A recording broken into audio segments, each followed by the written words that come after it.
All right, now we shall start the second panel, which is on military populism in comparative perspective. So let's begin with the first paper. I think everyone is ready to go. Um, can you start by introducing yourselves and then move on to your paper, please? Um, okay, hello everyone. My name Yes. Ahla Sauro. Together with my partner Azhar Saida and Hasnan Bahtian was there. So we started now. Okay. Uh, Azhar, you ready? Okay. Um, okay, hello everyone. The fellow panelists and also participants. Today, Hasnan, Azhar, and I will deliver our project titled "The Making of a People General: Military Populism in the Discursive Legacy of Sudirman in Indonesia." So, in short, Sudirman is a national hero. He was a military leader back in the day of the um, pre-independence of Indonesia during the war. And today we will talk about his leadership and also people under pressure and an idea with a sharp edge of military populism. So we ask a simple question: how did the General Sudirman become a more than a commander? How did he become a people general? And by the end, we hope that you'll hear the people voice in his story that we narrated in the slides. And you'll see how that voices still shape the way Indonesia talk about power, duty, and a nation. And our research explores Sudirman through the lens of military populism, starting for as an introduction.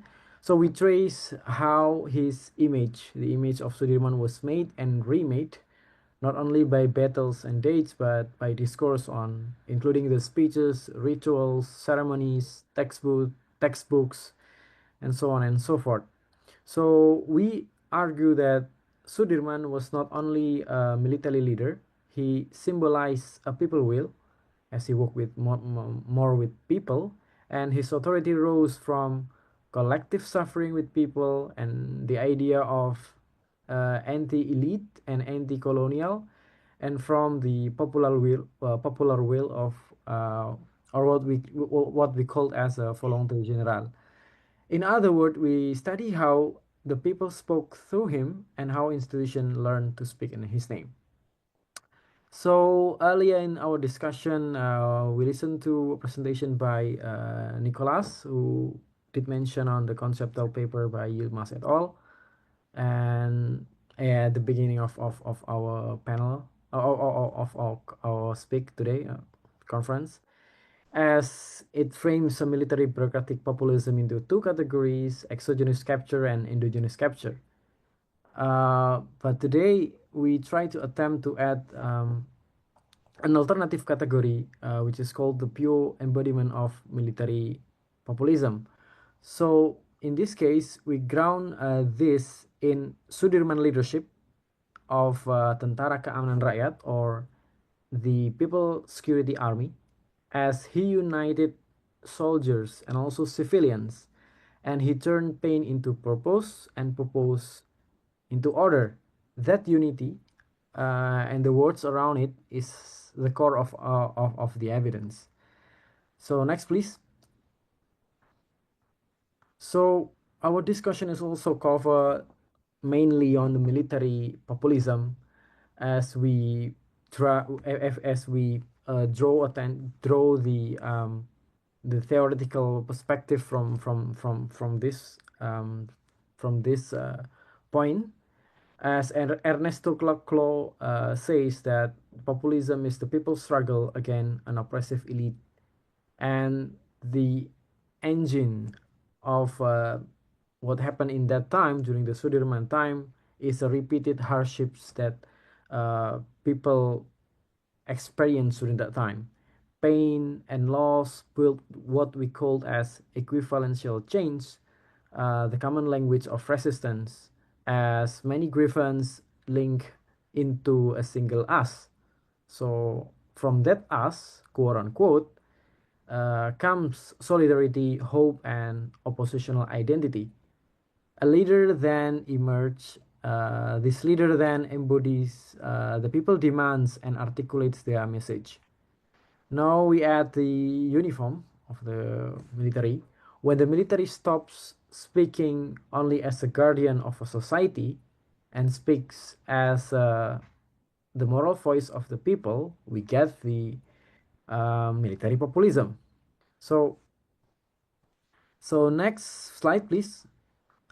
Um, so, in the discussion of Sudirman as a man of people, we would like to address who who is he, what was he like.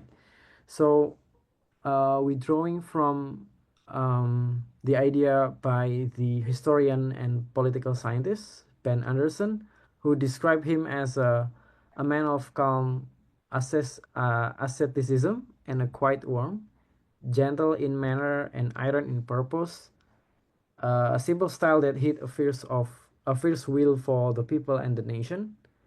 And from this, we quoted some really important uh, quotations of Sudirman. Uh, Let me read here. This freedom is ours, and we will never lose it to anyone.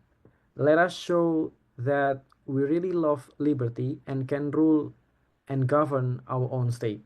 So it's a short sentence, no hedging, and people at the center, and the inimical others like colonizer, oppressor, opportunities is clearly outside. So he makes a different box from this point, from this statement.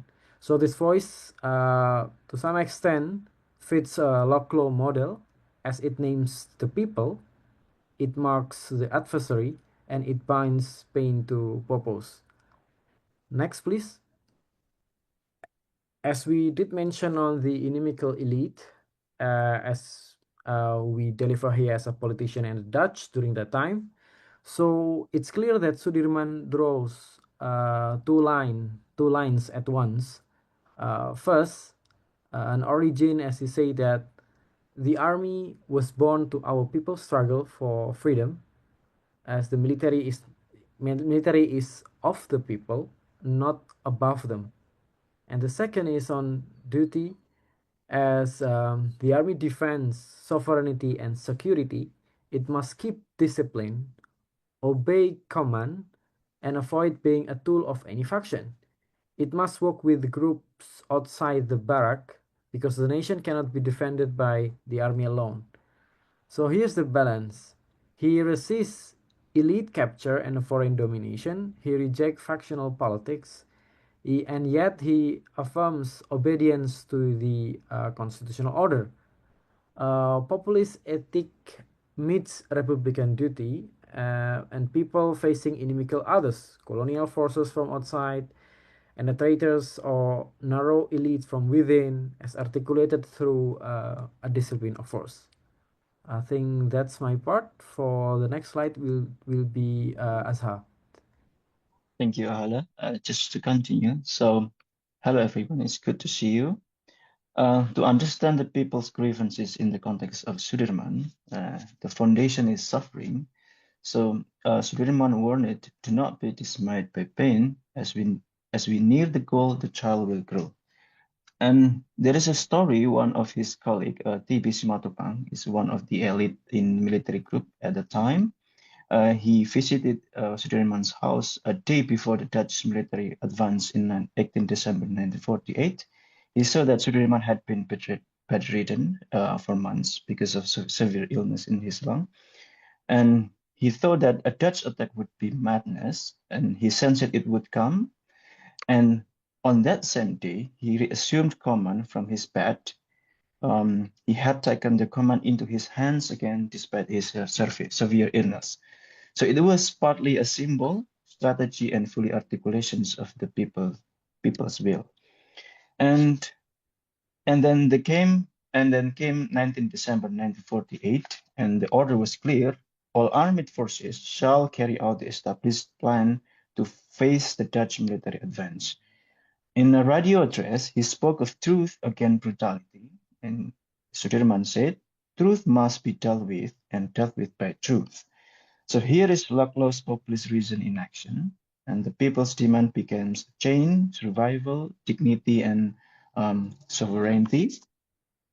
So from his legacy, we can see that there are two logic structure of legacy from Sudirman. The first one is the unity over small quarrels, set aside minor disputes, and join government and people in one front against the larger threat. And this is the equivalential chain at work. Second one, obedience to the Republic's decision. So Sudirman affirmed the ceasefire when the government did. The army remained loyal and disciplined. So here the picture is pretty clear that on one hand there was moral populism, and on the other hand there was institutional obedience, and the people's voice meets constitutional order, and that is the distinctive military populist articulation in Sudirman's sense.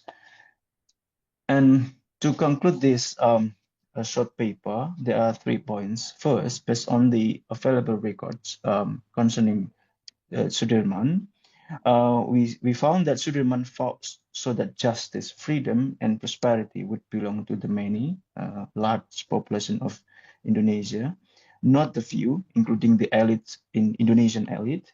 And this was a pretty clear evidence during the 1948-1949. And the second one, the General Sudirman emphasized that the survival of the people was the primary objective of the Indonesian independence. And the third, he organized the armed forces to protect Indonesians from Dutch and Japanese militaries and from inimical elites at home. So for him, protection was not just only a strategy, it was also a moral duty. From this, we conclude that Sudirman was a genuine people's general. In Laclau's term, he stood with the people against the oppressive elite, not as a theater, but as lived sacrifice. So what's the contribution for the military populism discourse? So from him, we can see that military populism is not just about uniform, it's also discourse, how institution speaks the people, name the adversary, and bind memory and legitimacy. And from the category exogenous capture, endogenous discourse, it gives language for this, and it helped us to test the claim and ask when does moral voice steady a democracy and when does it stretch its limit. And to study him, Sudirman, is to study how nations speak themselves into being and how the people facing inimical order for either foreign or domestic keep their voice at the center. Lastly, this is just a short reflection from General Sudirman. It's because he is a highly respected figure in Indonesia. So in the historiography of Indonesia's political landscape, under Sukarno, the first president, under Suharto, the second president, and after Reformasi, it was literally after the Asian financial crisis in 1948. Sudirman's image traveled through these periods. Under Sukarno, he embodied the revolutionary soul of the army, and then under Suharto, he was used to justify the doctrine of dual role for the military in security and politics. And after the Reformasi, after the financial crisis, it more on moral compass. So across this shift, his name became a discursive course. It helped the military claim the virtues of discipline and self-sacrifice. It set military apart from the self-interest in civilian politics. And you might agree or disagree with this claim, but the pattern is clear. His legacy speaks and institution borrow that voice. Thank you.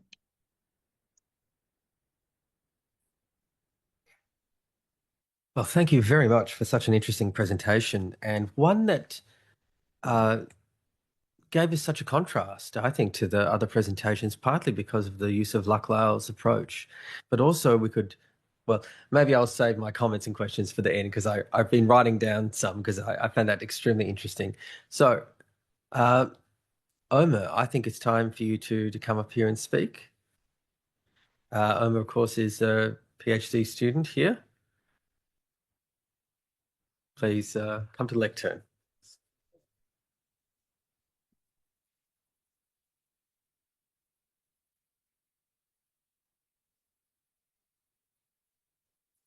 Okay.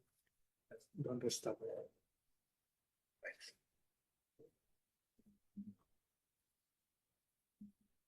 How do you open that? On this one. How do you open this?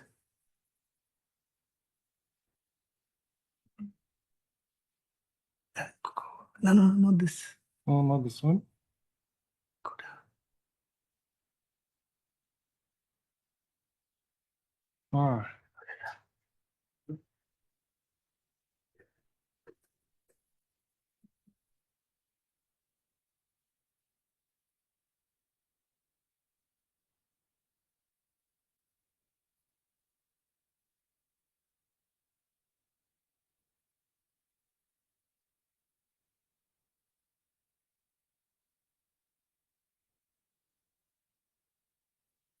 Yeah.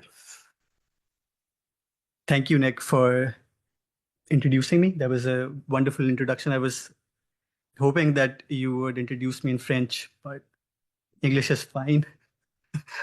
So my paper discusses or does a comparative analysis of England, Pakistan, and Thailand to understand military populism as as an endogenous bureaucratic discourse.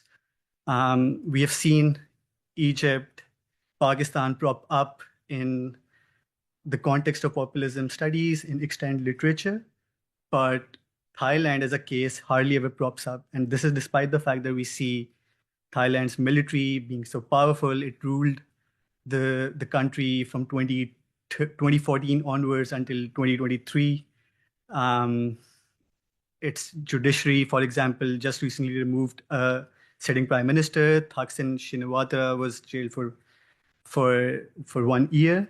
So so beside Egypt and Pakistan, personally, I was most excited of analyzing Thailand within the context of military populism. So yeah, populism studies have traditionally focused on leaders and movements and not institutions. And I've thought about this point a lot, especially for my PhD and this paper as well. And it's not written for the sake of it. I think the extant literature thinks or analyzes or conceptualizes that due to the fact that militaries or institutions cannot mobilize, thus they cannot be populist. And some of these institutions are themselves conceptualized or thought of as part of the elite. So, for example, the Pakistani military is called the establishment in Pakistan. But these populist scholars like or Muda and others, what they're doing in their own papers is that they're looking at the discourse and on the basis of that discourse saying that this political party or that political party or this political leader or that political leader is populist. But they sort of neglect the discourses of militaries, judiciaries, which, according to my own research during the PhD and this paper as well, shows that militaries do exhibit or employ populism. So this paper as such shifts attention to militaries as populist actors and focuses on Egypt, Pakistan, and Thailand, which is something I've already mentioned. All these three countries have had a great influence of military in their in their contexts. Pakistan has had 4 coups. Thailand's military was ruling the country until 2023, just two years ago, and Sisi, as a former general, now runs Egypt. The main research question of the presentation is to what extent do militaries as bureaucratic institutions articulate an endogenous populist discourse across national contexts? The theoretical framework is quite simple. It was mentioned during the keynote speech. We worked on it. It uses the Yilmaz and others' idea of bureaucratic populism, which has 2 faces: the exogenous capture, populist leaders politicize institutions or try to capture them or try to use them to their own advantage, or the endogenous discourse where these populist where these institutions themselves exhibit or employ populism through discourse. So yeah, present study focuses on the endogenous variant. The main arguments and claims that are made during this presentation are that military populism is a subset. It should not, perhaps this is a mistake, I should not be calling it a subset, but it falls within the same paradigm of bureaucratic populism, and it has a sufficiently prominent endogenous face. Each military articulates populism, but does so in a distinctively in a distinctive way through their own national moral logic. And third, populism can persist without leaders or elections, institutionalized through bureaucratic morality or through, among other things. Right. So the methodology is a comparative and computational approach. So I'm a properly qualitative person, and I've not used quantitative methods ever, perhaps in my research, but this is the first time I tried doing it. So the main methodology is a comparative case study, and the method is a computational discourse analysis. So it's a discourse analysis, but with the use of computational dictionaries and with the use of computers. I used 15 documents, 5 per country, and this is something I could increase as I finally finished this paper. So it's speeches, communications, press releases, 5 per country across these 3 countries. I developed 6 keyword dictionaries. 6 keyword dictionaries were developed and applied in Python to quantify term frequencies per 1,000 words across 15 texts. And these 6 categories were people, elite, guardian, sacral, unity, identity, and others, threat. So for people, we had like mentions to the Egyptian people, Thai people, Pakistani people, elite, corruption, words such as that, guardian, protection, safety, sacral, Islam, Buddhism. So all these words made up the dictionaries that I use. So it's a quantitative research from a methods point of view, but from an analytical point of view, I tried using an interpretivist design as well, because I am positivist, and I wanted to bring that into the equation as well, if that makes sense and if that is not a contradiction. But yeah, so it's a quantitative methodology largely, but with an interpretive design where I tried using some quotations within my paper as well. So yeah, so here we have the findings. The first findings are for the people and the elite. Here we can see that for people, Egypt had the most references to the people with 14 and a half references per 1,000 words. And there were a lot of mentions to the great Egyptian people by Sisi, by army in their own texts. And then within Pakistan had a much lower but a sufficiently prominent reference or mentions to the people as well, with a score of around about 7.58. And for Thailand, it was the second highest, and with a score of around 10. For elite, it was Thailand which topped the 3 countries with 1.2 references out of per 1,000 words. Then Pakistan with around 1, and Egypt had less than 1. But you can see in comparison to people that how elites have a very few mentions, ranging from 0.6 till 1.2, and this is something I would mention later as well. So guardian and sacral. For guardian, Egypt was at around 12. Thailand is at 13 mentions per 1,000 words, and Pakistan is way below at around 4.5.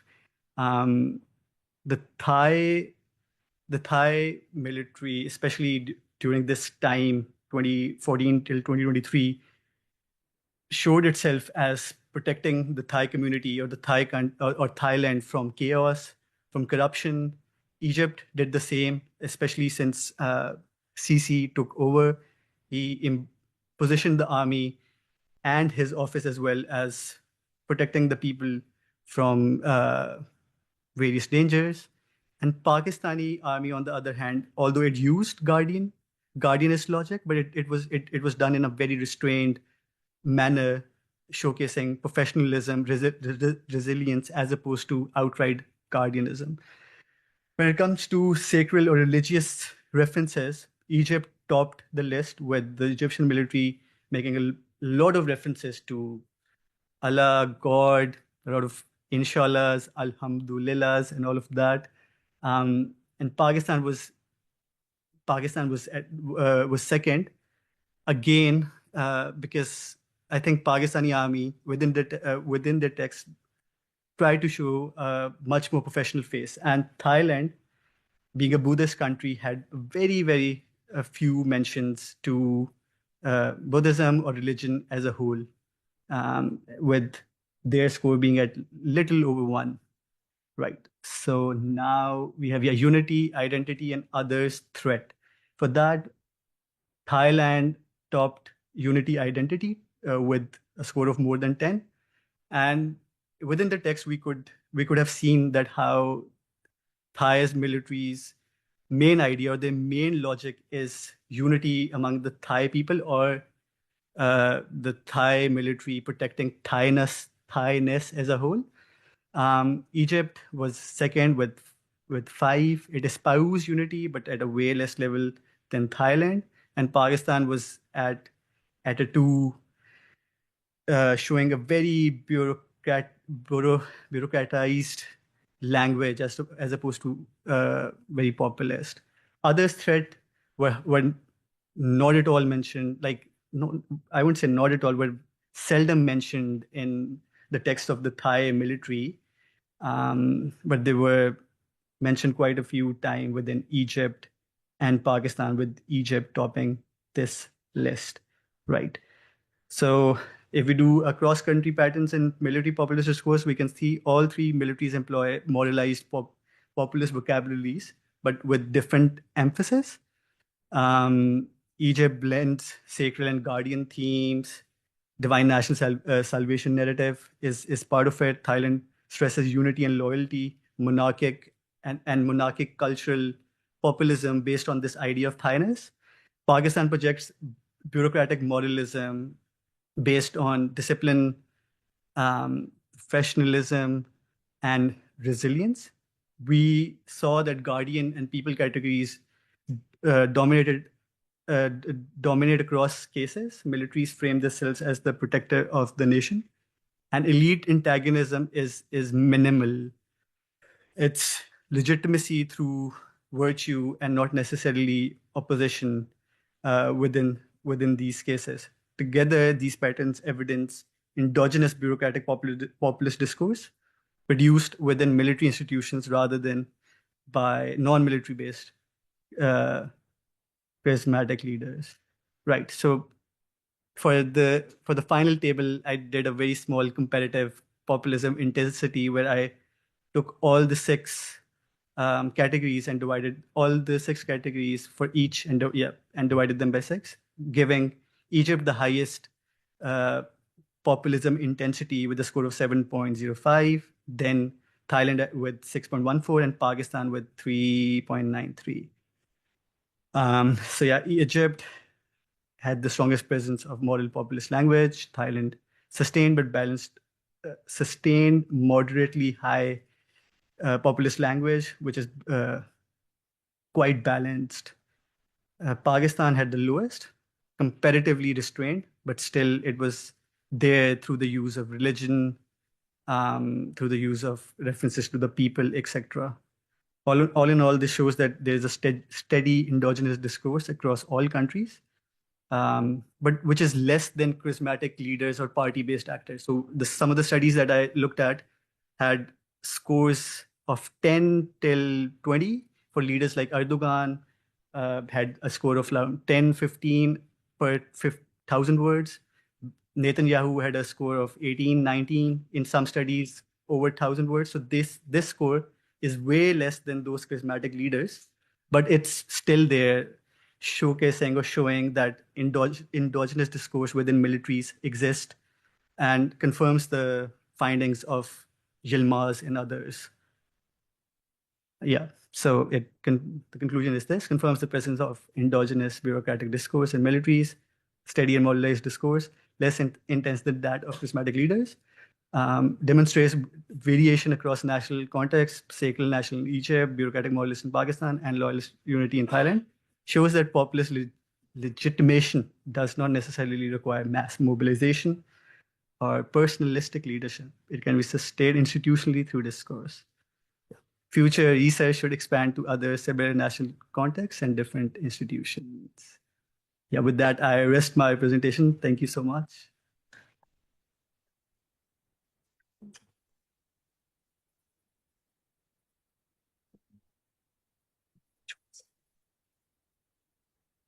Who's this?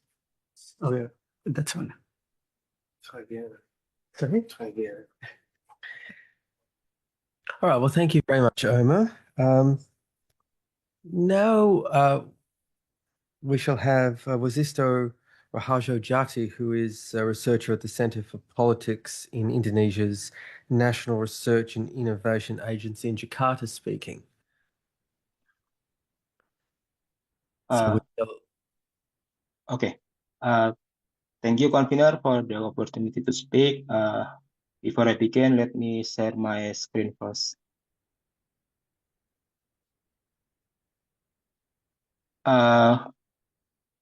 Could you see all my slides on the screen? Yes. Okay, thank you. So in this presentation, I would like to present my paper that highlight how current President Indonesia, Prabowo Subianto, use military to strengthen his populist policy and also administration for the next 5 years. For the methodology, I use documentary and policy analysis that highlight some publication and also some document that relevant with the Prabowo policy right now. So there are 3 points I would like to underline for this presentation. So why Prabowo Subianto use populist jargon and how its implication to Indonesian democracy. So the first one, as you can see on the screen, that the victory of Prabowo in the last election show how the military could return in the civilian matters.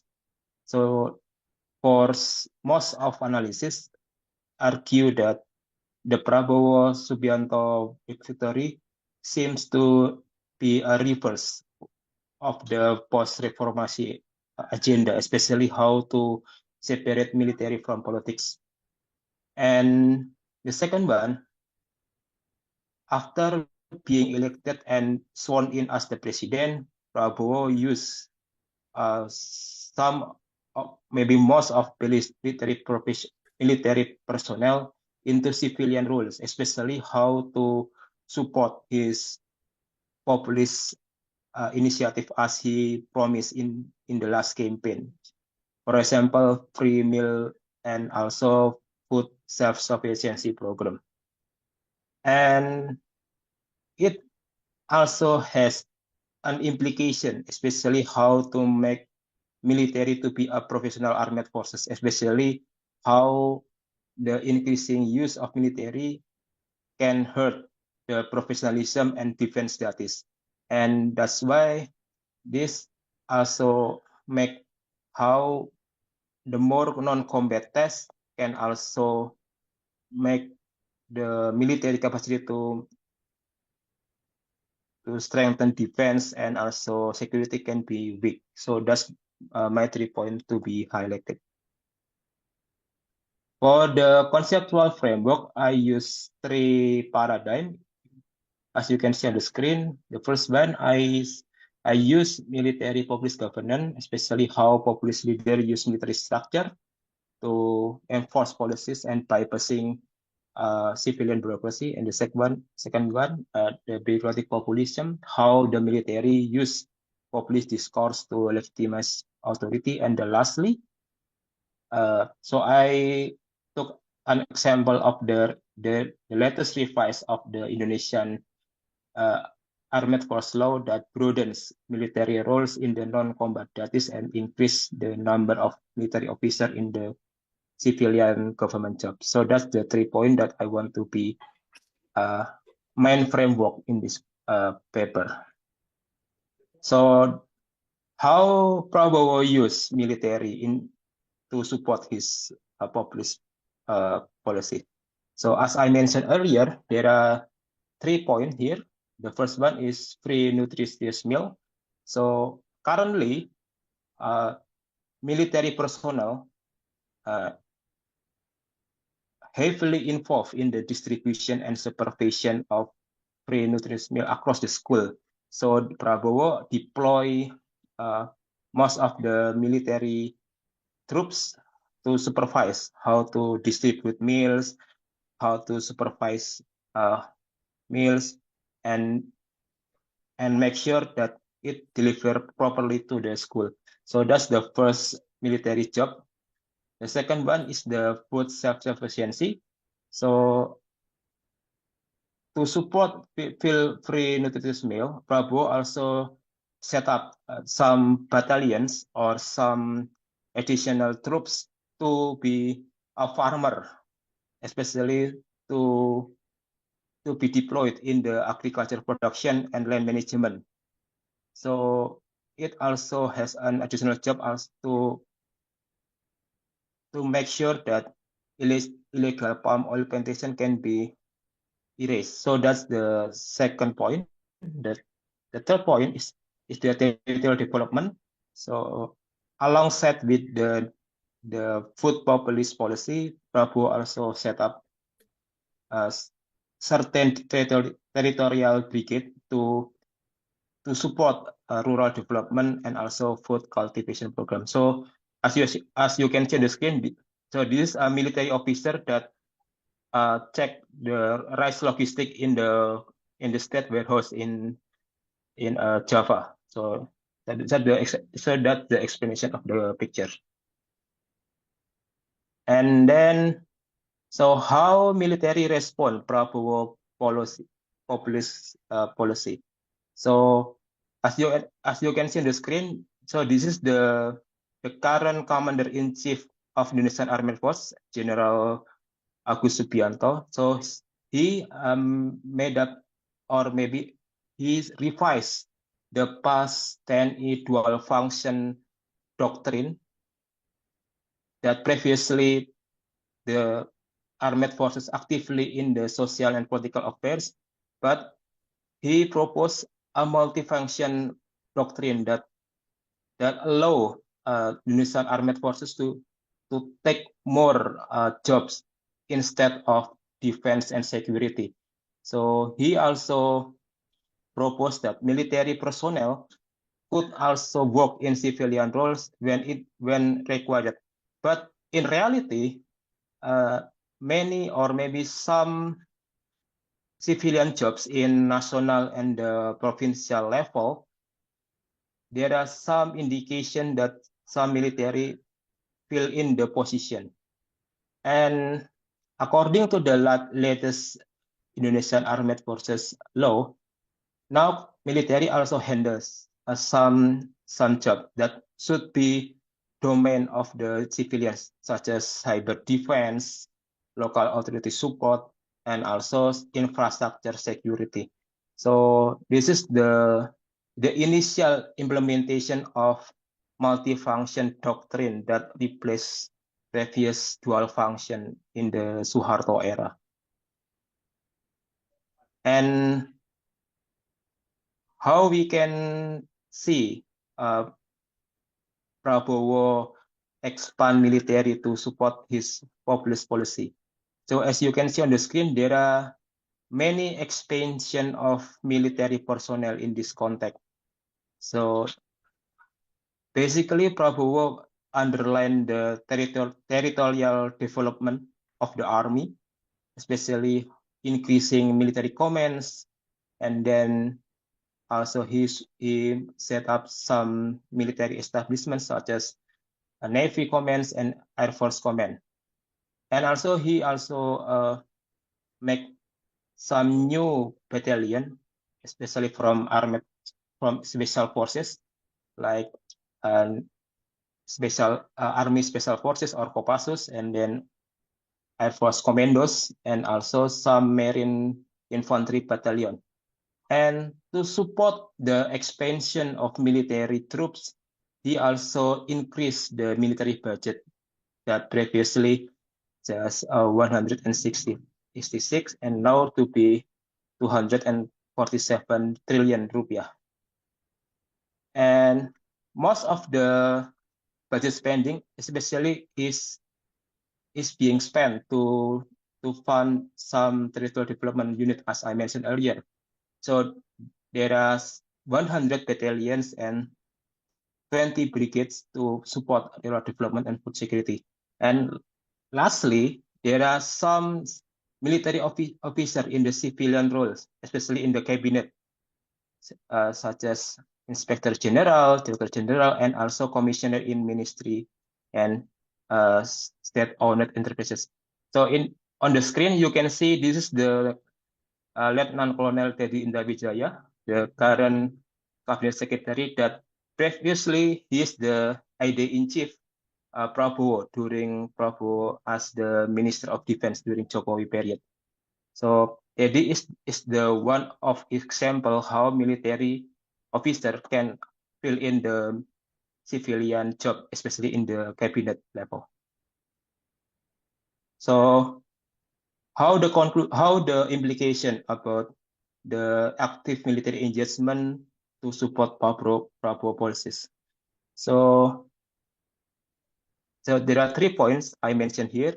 The first one is the expansion of military influence, especially in some ministry, such as Ministry of Finance, Agriculture, Transportation, and also some agencies that now occupied by high-ranking officer. And surely the expansion of military influence to support Prabowo policies can challenge the democratic norms, especially how the past trauma can be revived during Prabowo populist government. And also the potential risk, the erosion of military professional can be appear due to public concern about militarization of government. Sorry. To conclude my presentation, there are 3 points here. So the presidency of Prabowo especially highlight the return of military populist leadership in Indonesia that marked by significant military involvement. The second one is the loyalty and hierarchy are prioritized over civilian technocracy in the Prabowo period. So that's the main point why Prabowo deploy more military than civilian politician. And the third one, the increased military involvement could shift the resources and focus, especially how now military more actively in civilian rather than doing their job in the defense and security duties. I think that's all for me. Thank you so much, and looking forward to receiving comment and feedback. Thank you. Thank you. Thank you very much. So I think Omar and Hassan, the next presentation okay, so we'll skip over the next one. We can't unfortunately be here. So can we have Faiza Idris and Muhammad Rizwan? Faiza is an independent researcher from Pakistan who was previously university lecturer at Fatima Jinnah Women University, and Muhammad Rizwan is a PhD candidate here at Deakin. If you're ready to speak a little early, that would be wonderful. I'll let you come around here. Yeah. Yes. Yeah.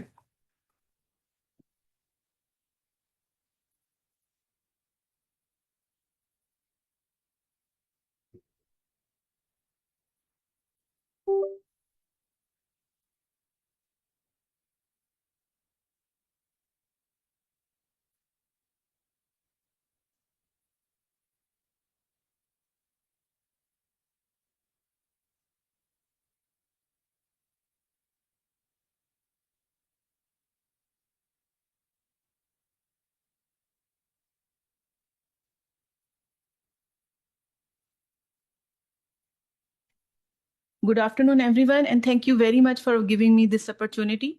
The topic of my presentation today is hybrid regime and populist leaders, a case study of Imran Khan's trajectory from parliament to prison. I am the people, the mob, the crowd, the mass. Do you know that all the great work of the world is done through me? I am the working man, the inventor, the maker of the world's food and clothes. I am the audience that witnesses history. The Napoleons come from me and the Lincolns, they die. I am the people, the mob. So the outline of the presentation today will be defining the key concepts of hybrid regime and populism. Then we will understand populism in the Pakistani context by describing the waves of populism in Pakistan, populism within a hybrid regime, Imran Khan's trajectory from populism to prison, from parliament to prison, and then future trajectory of Imran Khan's populism. So people of Pakistan have lived most of their decades under the shadows of martial law, emergencies, debris of abrogated constitutions, judiciary with eroded authority, confused leaderships, and hybrid regimes. Pakistan is witnessing the rise of populism as a key factor in its political dynamics today. The study examines how populism and the idea of a hybrid regime interact. The research aims to determine whether these ideas are complementing one another or causing tensions in the context of Pakistan. So, to understand populism in the Pakistani context, this research aims to view populism in form of waves. The authors have categorized populism in Pakistan into three waves, each rooted in its us versus them logic and using direct mobilization and identity appeal. Each wave impacted societal cohesiveness, divided the society into the corrupt elite and the pure people in their unique way. For instance, industrialists versus workers, religious versus westernized, and corrupt versus corrupted. Political leaders or populist leaders try to exercise populism in their own way as per their own political doctrines and agendas. The first wave of populism in Pakistan was from Zulfikar Ali Bhutto. It was a left-wing populism in 1970s. As a voice of people, he raised the slogan of Roti, Kapda and Makan, which is bread, clothing and shelter. He was a charismatic orator. He electrified crowds with emotional speeches in Urdu, which is national language of Pakistan. He had an anti-elite rhetoric. He cast himself as a leader of the poor against feudal and military elite, though he himself was a feudal. So he created a people's image like wearing open collar shirts and national dress to appear one of the masses. He mobilized large rallies, blending politics with performance. He introduced the left-wing populism. He mixed socialism with nationalism to attract the workers. He had a mass emotional appeal. He used simplicity, directness, and bad manners as his political style. And he set the populist tone for future Pakistani populists. So in case of Zulfikar Ali Bhutto, populism was a political style as Harriman describes in The Artistry of Power that political style means speech, gestures, pattern, and decor. In terms of political style, the three features of populism are appeal to the people, bad manners, crisis, breakdown, or threat. The style relies on directness and simplicity in languages and slangs that he used. Bhutto exemplified these features when he appeared in public wearing national dress with open sleeves and collars to demonstrate the workers that he is one of them. He was a loud and a passionate orator. Bhutto proved in his own style that he was a populist leader. For example, he once tore pages of United Nations Security Council documents and walked out of the meeting, accusing it of legalizing aggression to signal the world how bold and blunt he was. He embodied the bad manners feature of a populist leader as described by Harriman and Benjamin Moffat. The second wave of populism in Pakistan was from Ziaul Haq. Ziaul Haq was not actually himself a populist leader, but he implemented Islamization as a populist policy. He used Islamization to legitimize his military rule. He promised a return to true Islamic value by moral revivalism. He appealed masses through religious sentiments. He blended holiness with authoritarian governance. He was popular yet polarizing because Islamization gained support but deepened the social divide in the Pakistani society. According to Moffat, populism seeks to create a crisis or draws its energy from the sense of crisis, breakdown, or threat. Zia used the excuse of decline of Islam in Pakistan to successfully advance his populism. His quest for Islamic State was widely supported. The populist agenda of Islamization strengthened during the wave of populism. This wave of populism is still relevant in the context of Pakistan. It not only exists in the state approach in dealing with fundamentalists, but it is also apparent in the public behavior in Pakistan today. When masses hail Mumtaz Qadri and greet him with rose petals, when Musharraf is labeled as infidel for allowing military crackdown on Lal Masjid, when religious seminaries are run without proper registration and are still flooded with students. The aftermath of this wave of populism gave rise to extremist tendencies in Pakistan that continue to thrive even in 2025. This can be evidenced by a recent incident in which thousands of young candidates applied for jobs in an intelligence agency. The application questionnaire included a revealing question: was the Mumtaz Qadri's killing of Governor Salman Taseer justified? And alarmingly, 95% of applicants gave the response absolutely justified. Third way of populism in Pakistan is by Imran Khan. Imran Khan's charismatic populism, he uh, framed himself as the voice of the common man. His populism clashed and coexisted with Pakistani political and power elites. He mobilized a new generation through digital activism. He fought corruption under the banner of justice, which was his moral crusade. And his populism was a cultural fusion that merged Islamic values with modern media savvy appeal. His populism was also apparent in his performance, like rallies, hashtag, and charisma became his political tools. So PTI rallies were a unique experience for many because these gatherings build a direct connection between Imran Khan and the people. His organizational and communication skills were roaring during the 2014 Azadi March, which spanned rallies nationwide and a mass sit-in in Islamabad. His apparent aim was to unmask corruption. When Khan's contemporary populism was also revealed in the fashion of Pakistan, with followers dressing in PTI related clothing, posting memes, and using his appearance as a political message. Khan rose to prominence in both in the real and online world. And now we will see the Imran Khan's trajectory from parliament to prison. What caused his imprisonment? First of all, the democratic awakening, ideological populism. In 2018, voting turnout reflected that people believed in change, in tabdili, which was a moral struggle of pure people against the corrupt elite. Khan's rallies and digital campaign drew millions of first-time voters aged 18 to 25 in the 2018 general elections in Pakistan. Once empowered by the establishment, his populism turned confrontational against military dominance, and he turned from reformist to a rebel. Even behind bar, Khan's populist appeal endures, showing that in Pakistan's hybrid regime, populism survives beyond power. So in this paper, we first explored the concept of hybrid regime, then examined the phenomena of populism, analyzing it as a political style, strategy, and agenda. A review of theoretical literature revealed that most scholars adopt a critical stance towards populism, often portraying it as a destabilizing force within democratic systems. When viewed through the lens of Pakistani political context, the trajectory of populism unfolds differently across the distant waves. For example, the latest waves embodied in Imran Khan's populist movement did not emerge as an entirely negative phenomena.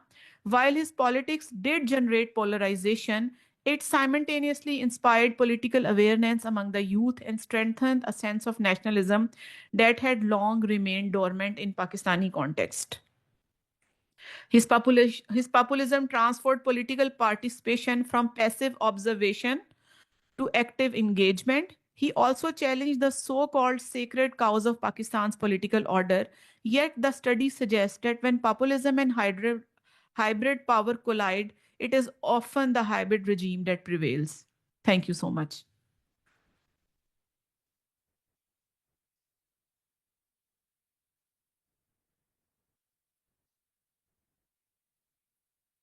Well, we have quite a bit of time now, I think, for Q&A. So perhaps I could begin if I can be so bold. Sorry?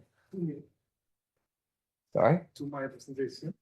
No, the question. The question, I do have a question for you.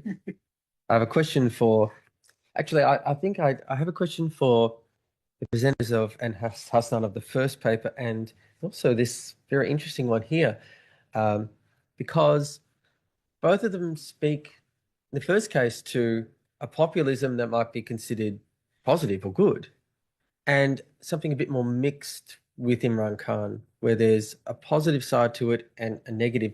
We're so used to hearing about the negative aspects of populism, particularly from researchers who look at Europe and to some degree, some, but not all, who look at Latin America and other places in North America. So I wondered, perhaps we can start with the two presenters of the final paper. Can you elaborate on what good, if I may ask, was in Imran Khan's populism? Did it bring something positive? Was it democratizing, or was it really a negative thing in the end? What would you Actually, what I have found in his populism is the sense of awakening in the masses of Pakistan. For instance, in a country like Pakistan, where democracy is not observed, the kids, they are not aware of the importance of democracy. It is not taught in school curriculums. It is not seen anywhere in Pakistani society. So for people of Pakistan, when a kid went to year 12, his only aim was to become a doctor or to become a lawyer or to become an engineer. He had no interest in what is happening in politics, what is the parliament, what is the senate, because they used to think that, oh, these things are for our parents to understand. But Imran Khan was the person who brought an 18-year-old out of his home to cast a vote. So I was also a presiding officer in the general elections in Pakistan in 2018. And in our district in Pakistan, where first time we observed that young people came out of their homes to vote. So for us, so I think I am the first, I am myself is the primary data to quote that Imran Khan is the person who brought people out of there, because for in Pakistan, election meant a holiday. Let's sit at home and watch movies. But he was the one who brought people to the polling stations. Thank you so much. Yeah, well, that's absolutely fascinating. And I wonder if I can now turn a similar question and get I don't know if Hassan would like to elaborate. Is your paper, would you consider this a case of purely positive populism? And can you elaborate on that? And what does that, well, we'll let you elaborate on that, and then maybe I'll ask a follow-up question, and then I'll hand it over to everyone else. Thank you, Nick. Thank you for the questions. In the case of Sudirman, that was the formation period of Indonesian military. It's kind of the time of building the foundation. So although Sudirman was part of the elite and himself was a civil commander of the military, but he rooted in the people's general will. Why? Because to struggle for the people, and at the same time was a struggle for the freedom of the state and the nations, primarily from the interference of the colonial powers, the Dutch and its allies. In one of the historical episodes, the people did vote for Sudirman. It's very interesting episode. To be proposed to become the people's general to Sukarno. So it's the proposal was coming from the people. That's not from the high rank military forces. He was coming from the people in the sense of a bottom-up movement, and he was born from the culminations of the equivalential change, people's grievances, multiple sufferings because of colonialism, and demands the people's freedom and the state's independence. That's why he was not capturing, not hijacking the military institution to serve the people's political end, and also he was not a politician who had instrumentalized populist narratives to gain his personal pragmatism within the military. This is like the representative of classical populism in a way of military populism. My additional comment is that the model of military institution that at the time was the people's army. So that's tentara rakyat, or tentara keamanan rakyat, as a fusion of guardianist sense of military and populist discourse articulation. So for the next Indonesian leaderships, for example, the leaders and state,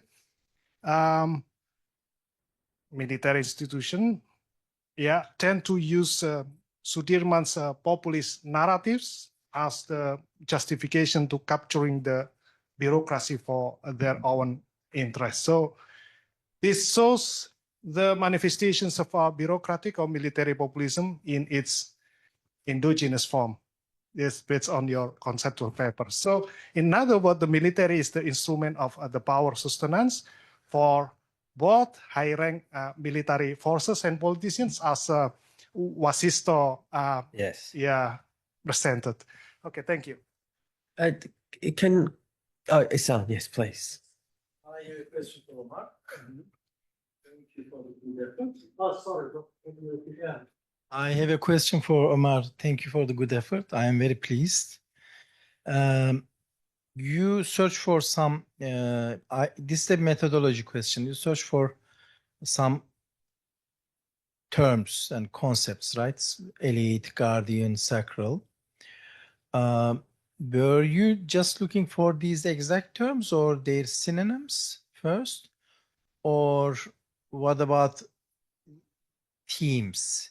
So maybe the exact term was not there, even its synonym wasn't there, but maybe as a concept, as a theme, it was in the sentences or even between the lines. Were you also looking for those? And the second one, populism intensity score. Yeah, I liked it. I am wondering if there is such a thing, or this is your innovation. If that's your innovation, that's good. So you were looking, okay. So how does it then, if others did it? Sorry for my ignorance. So Nick knows these things better than I do. I rely on him mostly. So anyway, so how does your findings compare to the others in the literature? And one last thing, it's not a question, a suggestion. It would be great to look at the changes over time within a single country.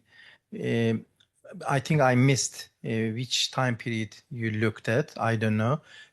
I'm sure it was on the presentation, but I missed. So, for instance, for Egypt, if it is after the coup, that's normal to have this polarization, more hostile, right? So it was a little bit tense there, even in the Pakistani case. So I am wondering, maybe if you didn't cover those periods, a kind of comparison of 3 periods within a country when everything was peaceful, there wasn't a coup or any tension in the country. So what kind of populism or intensity this country had or this institution, a kind of a long-term analysis would help you. Not for this paper, you don't have to do it, maybe another project. Thank you.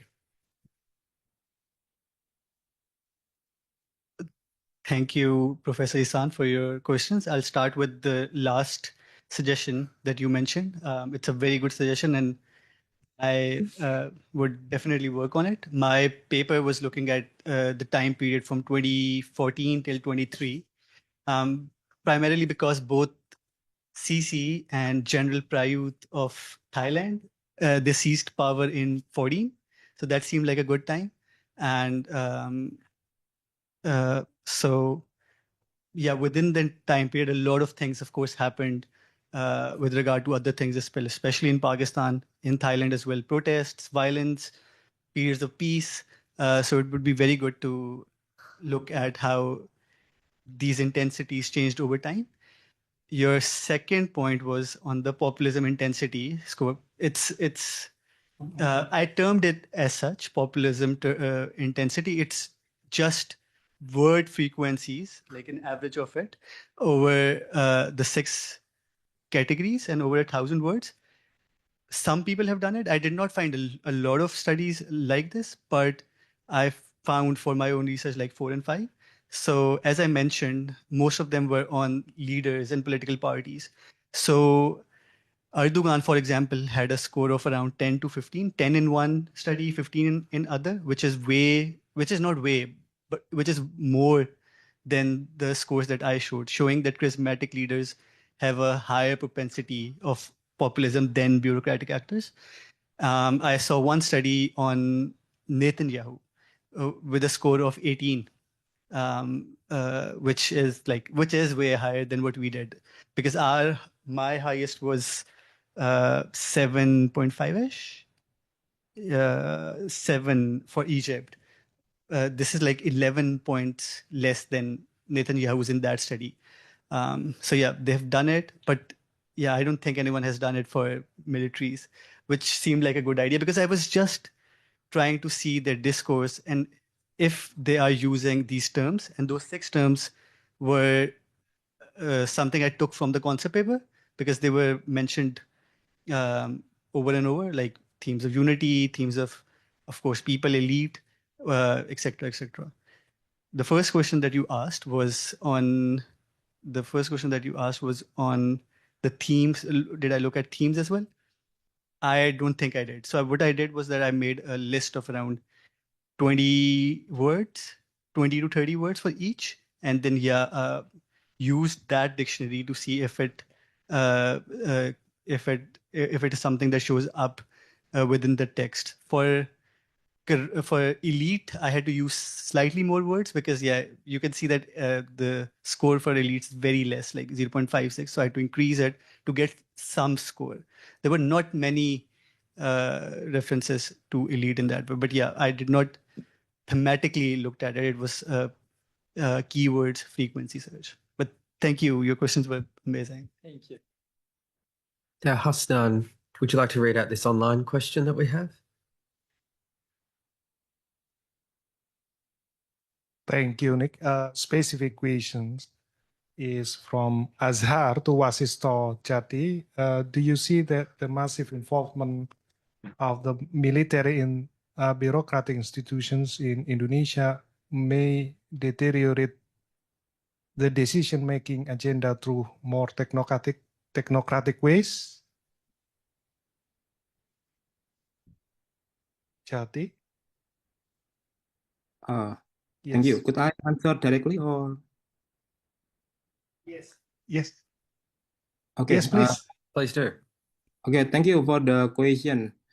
So I believe if the massive involvement of the military remain to continue, may deteriorate the decision-making agenda. Why? Because there is no point to arguing with the military officer in the bureaucracy, because they just only use one direct command structure rather than making consensus between technocrats. So I think this could affect could affect the way technocratic paradigm should be frontline in the decision making. So that the first point. The second point, I think the use of military into bureaucracy institution is to make sure that the instruction from the top until the grassroots should be in the one tone or one languages, because I believe that the current Prabowo administration impose the loyalty and also the hierarchy. So that's why he doesn't like to be offended by the critics and maybe the opposing argument. So that's why he put some high-ranking military officer in the some ministerial positions, such as I mentioned earlier, Ministry of Finance, Ministry of Agriculture, and also some ministry that currently hold or maybe run the current Prabowo populist flagship. So that's my answer, Hasan. Thank you very much. Do we have any other questions? Yes. Oh, better get you the microphone. Thank you. So my name's Elliot. I'm from Monash and RMIT. I just had a question for Omar and Faiza, if that's okay. A question for Faiza is, I was interested, in your opinion, what does the future look like for Pakistan's hybrid regime? Like I guess in terms of like the ongoing consequences of Imran Khan's populism, like, yeah, I guess what does it look like for them? And for Omar, I was just interested, just for the case selection, like why Thailand?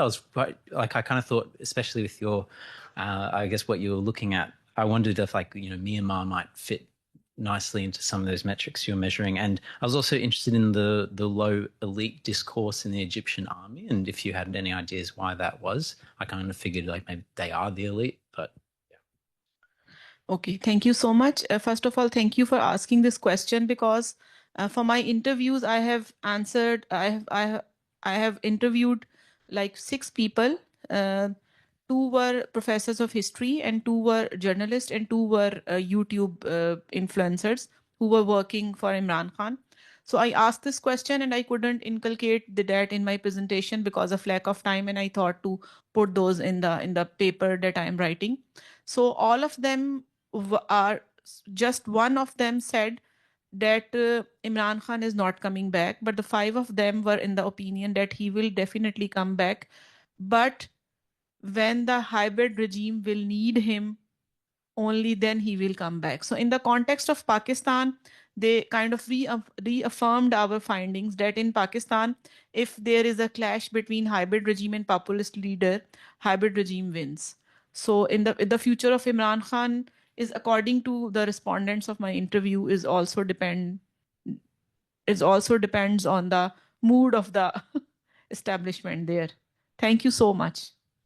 So, Omar, I was thinking you and I have talked about this issue. I've asked you before, and if I can, what you thought would happen to Imran, if you thought he would be out of jail at some point and who knows, in exile next or back running the country. I wonder what your opinion on that is now. As to whether after he gets out of... Well, yeah, after or if, I suppose, even. So, okay. So I'll start by answering Elliot's 2 questions. The first was on the case selection. Case selection was, can I say it was slightly random? Pakistan, because I'm a Pakistani, I'm studying Pakistan for my PhD as well. Egypt seemed a very good fit, but then I love Thailand. I love the country. I've been there, love the culture, love the malls, love the beaches. And I've seen how their military is extremely powerful. So it seemed a very interesting thing, a country that I sort of like as well. And then I wanted to study, because when I was in Thailand, I saw how political it was. I could see the signs of the monarchy, of the military. some movements as well that were there. People seem very political on issues like on various issues on homophobia, on misogyny. So just I'm fascinated by Thai-ness in Thailand. So yeah, and the second question was on low elites. So I think the only thing I can think of is that these actors who we are calling as bureaucratic populist actors who espouse endogenous discourse, they sometimes position themselves as above politics. So they are sort of outside that realm where these petty politicians are fighting amongst each other. That's what the Pakistani military 100% does. So they say we are not necessarily neutral, but above it. Yeah, we're professional, resilient, guarding the polity as opposed to fighting. But if you've read the concept paper, a lot of these things are just said or not said, but the actions are very different. So these militaries are taking actions through these accountability drives, these things that purge politicians. They don't show up in discourse, but they're happening. But yeah, perhaps they're shrewd, very smart to not say all of this stuff in their official discourses, which comes through press releases and is read by the world. But they are as brutal as it gets, if I may use that word. Yeah. Now on Imran Khan. I don't know. It seems very, because my opinion of the person has changed over time. I was thinking he would not be able to survive in jail, as a lot of people had said, but it has been around about two years, 2 months. August 2023 was when he was put in jail. I think at some point he needs to understand that in Pakistani politics, which is cyclical, you have to live to fight another day, right? You cannot be like Zulfikar Ali Bhutto and die in jail due to a feud with Ziaul Haq. You should get out, go to the US or the UK. That's Pakistani politicians' favorite places. Live with the goldsmiths if you want to, and do your virtual dharnas, your virtual rallies from England, and build and sort of like save your movement, as opposed to just being in jail. Because right now his main logic is that I'm this nationalistic leader who'd die in jail as opposed to going, which isn't strategic, which sort of goes on my PhD point, which you don't agree with, that Pakistani politics is ideological. Sometimes these people are... My quarrel is more with probably Kazimoto than you, but that's all right. Okay. Yeah. But no, I think it's very... Excuse me, can I add something in the discussion? Please. Yeah, so there is a very famous columnist, Nadeem Farooq Paracha. He's writing for like 30 years on Pakistani politics in Dawn. And he says that Imran Khan is self-destructive. He's so much egoistic that he would rather die, but he will save his ego, because he was a sportsman and then he married a very rich woman, and then he in our language we call it stubborn, ziddi. Yeah. So he will not leave his stance. So some people call this the same thing determination, and some people call the same thing being very, very egoistic. So both. And so in the case of Imran Khan, Nadeem Farooq Paracha was in the view that he is self-destructive, but there is a professor of history in Quaid-e-Azam University. He said that he will revive. So journalists have different views, and the political scholars or historians have different view. Please go ahead. Yeah, I've read that Nadeem Farooq Paracha absolutely abhors Imran Khan. I think he called him self-destructive because Imran Khan, primarily because Imran Khan likes to sniff a certain white powder, and that's about it. I see. I've heard such things, actually, from you. I wonder, can Imran's movement survive him, though? it's his, I mean, populism is often linked to the sort of cult of personality, very personalized movements. But Imran Khan's movement, can it survive him? Can anyone take over his sort of party? Or does it die if he dies? And what does that tell us about populism? Yeah. So Imran Khan's sons, they are very rarely shown on the media, but whenever they are shown on the media, on the Instagram, on Facebook, their pictures are liked by millions. So people in Pakistan, the politics is hereditary. People father then son. So people are emotionally kind of waiting for his son to come and save his father. But so being a Pakistani citizen, not a student, being a Pakistani general citizen, I think that people are waiting for his sons to come over. And if his and in Pakistan, your political party is saved only when someone from your family takes it over. Right. So I think there is no other option, no Asad Umar, and no, I don't know whether you will agree or not, but I think no other person can lead PTI as Imran Khan or his sons, maybe. Right. Yeah. The dynastic politics. Yes, Steve.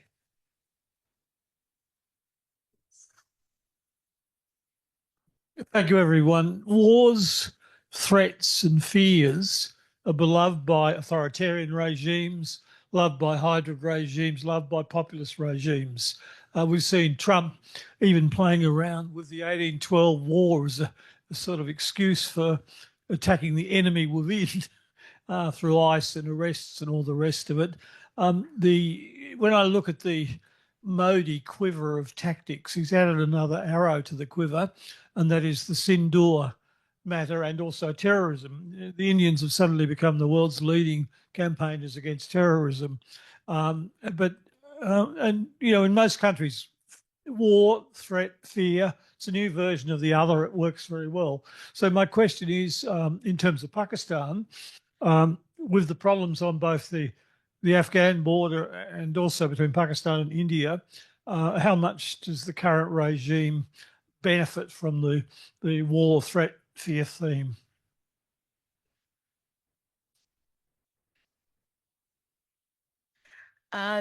I think that the current regime has not benefited it as the army has benefited from the conflicts at the border, because Imran Khan struggle against the sacred cow.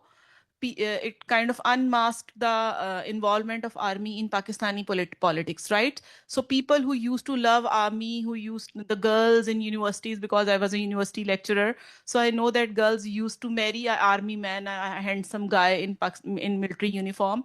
But Imran Khan was the person that made some of the army individuals ashamed of wearing the uniform. Uh, so. Uh, uh, so army, which was like a very heroic figure before 2020, maybe the image declined because of the corruption of army was revealed and so much like that. So when there was conflict on border and Pakistan and India had a war last year, the army ship which was sinking in terms of popularity, it started floating again. So I think the conflict at the border is benefiting the image of Pakistan army a lot, not the current political regime. I add, in terms of locals in the West, we don't really think very often of the key role of the army. And yet we look at Indonesia, where one of the things that did come up today of the army historically has been a powerful economic force in Indonesia. I would have liked more on that. But as I said, when you're in the West and you think about populism in different parts of the world, the key role of the army is a special sort of elite, and an educated elite, and an organised elite, and a business elite. So I just mentioned all that because, and you'll all know where it fits better than I do. But it's interesting, I think, to give the army more prominence in all of those societies, in our analysis of the politics of populism and also the economics of the society. Yes. Do we have any more questions? We have a little bit of time, don't we? Can I say something? Please do. raising my electronic hand. I am Dr. Muhammad Shaban Rafi. I'm a professor of English at Rifa International University. I've been listening to Umar and Faiza talks, and I was just thinking about to reflect on populism. I personally think populism is a discursive construction, a kind of a genre of communication from the linguistic point of view or from a language point of view.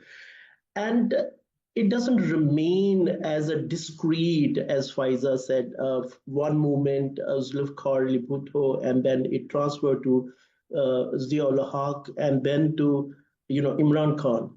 I personally think populism exists deep down in every politician and in every person. It's not about elite or the people or the poor. So populism is a perspective which very much is rooted on the positionality of any populist.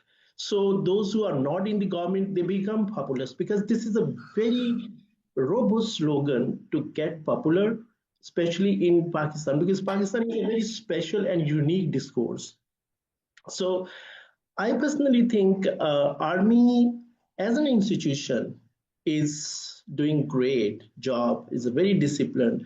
But apart from few individuals who would like to seek the benefit of it, and we may not blanketly criticize the whole institution.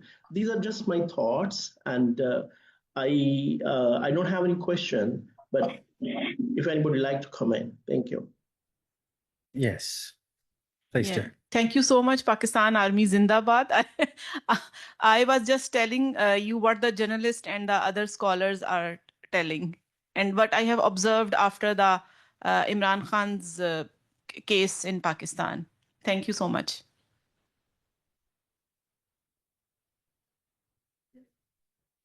Now, there was actually a very good point by Shaban. And I've heard the argument before that don't malign the entire institution because of a few individuals. Unfortunately, I don't buy into it because the top brass is doing what it is doing. And yeah, it's not good. There's this capture of so many things in Pakistan by the military. Starting from our pizza joints to restaurants to cement to houses to banks, and it goes on and on and on. If that isn't elite capture, then what is? There's a role of the army. It should be there in context of the regional security situation or whatever, but their very overt political role is something that should be criticized. And this idea that it's just a few individuals and not the entire army itself does not make sense. I'm not saying the entire 600,000 of the Pakistani military is somehow bad or corrupt. They're of course not, but the decisions are ultimately taken by 12, 13 corps commanders, and then the chief of army staff. And they more often than not think about the institution than the citizens. Thank you. Do we have any further comments or questions, or is there a follow-up comment or question to that? I just want to not to counter Umar point. This is very important, point he has raised. Like not the entire institution, but of course there are few individuals who are taking the decision, and they in a way represent the entire institution. I agree, but Umar, don't you think there is a social system, there is a social order that exists in everywhere, including in Australia or United States of America? So that social order is in a way to unite people, to achieve stability, or to communicate certain meanings. And if that social order is not followed by the populace in general, I personally think that can create unrest in countries like Pakistan and elsewhere. Yes, in case of Pakistan, as I mentioned, it's a unique case, mainly because here the criticism is very open. Here communication is very blunt as compared to Western discourses where communication is masked or criticism is masked in a way you do not understand what's going on. But in our case, this is very different. So I personally think the concept of deep state or bureaucratic populism or military establishment populism, they are prevailing everywhere in the world in one way or another, whether this is a military government or there's not existence of a military government. But military has its influence in politics, in economy, and in other, institutional matters of a country. Thank you. Thank you. Would you like to respond briefly? Yes, very briefly. I think it's a very cyclical, dialectical, perhaps paradoxical point that Pakistan has a system, and that system needs to be protected or sheltered for there to be less chaos. But unfortunately, the way I look at it is that system is causing repression. That system is causing violence to people, let's say, living in KPK, Khyber Pakhtunkhwa, Balochistan, South Punjab, some parts of Sindh, and all in all. So, army has a role within the system. That role is defense, and they should be restrained. They should be restrained, mitigated to just that role. I understand it has been 70, 75 years since they've been part of the Pakistani politics, and it'll take a long time for that to quell. And these points, which are given in very good intention, as given by Shaban, because if you go against the army, it causes unrest. But unfortunately, their position is causing a lot of unrest to a lot of people, and it's not just chaos or unrest; it's actual violence as well. And I hope Pakistan can have a what in yes, Stephen is an artist. I'm thinking of liberty leading the people, like a Marianne, who could change Pakistan somehow. All right, thank you. Do we have any final questions? We have a very short period of time. I wonder if the Indonesian scholars would like to talk a little bit about the role of the military in Indonesia, past and present, and whether it can play whether it's playing its proper role at the moment, or it's moving into areas you think it perhaps shouldn't be, given its history as having played a positive role at times beyond defense. I wonder if you could speak to that at all. Under Prabowo, is the military playing too much of a role, or can it play a positive role in development still? What are your thoughts? Maybe Wasis will answer this part.